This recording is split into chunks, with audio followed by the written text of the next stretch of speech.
Oh my goodness, Grandma did bring you a slide.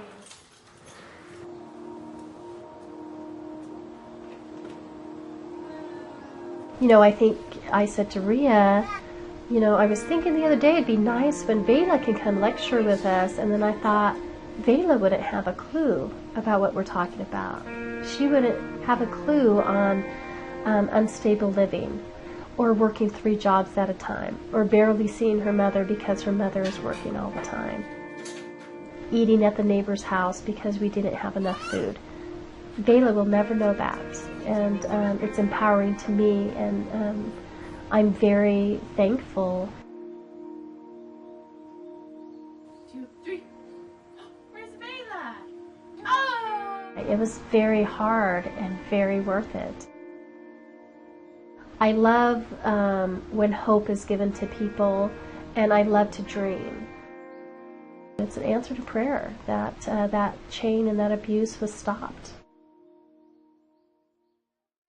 Growing up, I didn't necessarily identify as someone that came from generational poverty. I didn't even know what that meant. I didn't have that word in my vocabulary. And then when I came to college, I really felt almost like culture shock that I did not act and speak and come from the same backgrounds as most of my peers.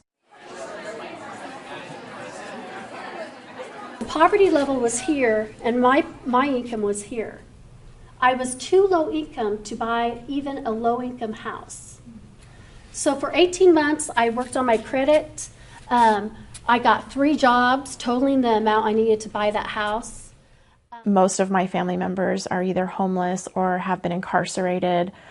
Just a lot of generational dysfunction and abuse and neglect and drug abuse. So I was taking classes where I was learning that statistically, I probably shouldn't have made it to college. Well, I wanted my kids I wanted to be 100% different than how I was raised. I spent lots of nights crying myself to sleep because it wasn't easy changing some life habits I had. I was a young mom. I wanted to be out with my friends. I wanted to be doing the things that they wanted to do. A lot of times I did things that people would consider fraud. Well, if your kid needs something at school or you need food, yeah, you're going to fraud the government.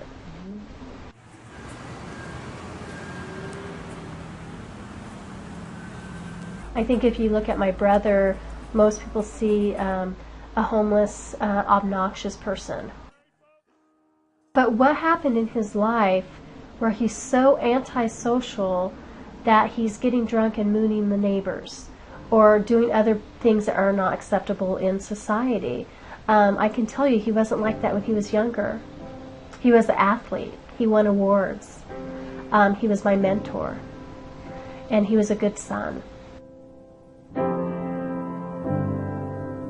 Last year I lost 7 friends. 7, right? It was 5. 5 of my best buddies. Jesus. And how did they die? Let's see, they got beat to death. 2 of them got skateboards used on them. 1 got a crowbar.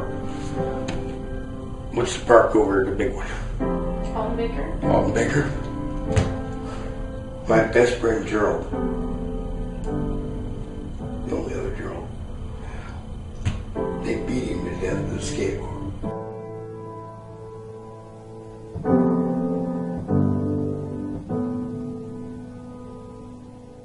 When you live in poverty, you're taught at a very young age you don't want to let people know that you're in need.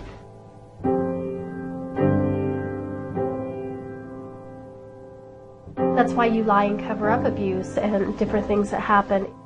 You don't want that put on you.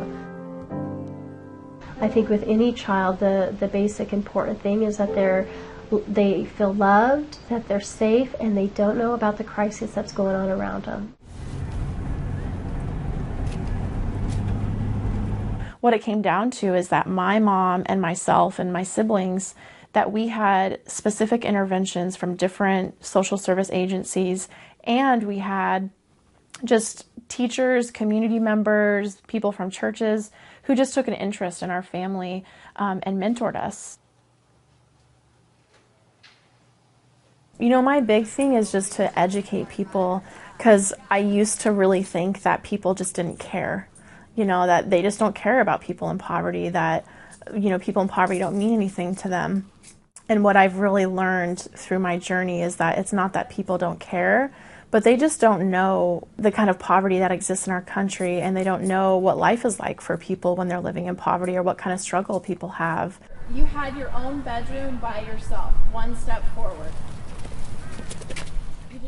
Your family was ever evicted from a house or apartment for non-payment of rent. Take one step backward for each eviction. You know, one of the things that I learned from growing up that way is, especially with my mom being a single mom, she would always say to us, there's 3 of you and there's 1 of me. So, you know, we're a team and we have to do this together, and you guys have to help. You know, that value started off as like a value to have with my family, but it's expanded to a value and a mindset of how I view the world, is that we're in this together, and that this isn't about an individual person, you know, succeeding or doing better. You always help out your people, always.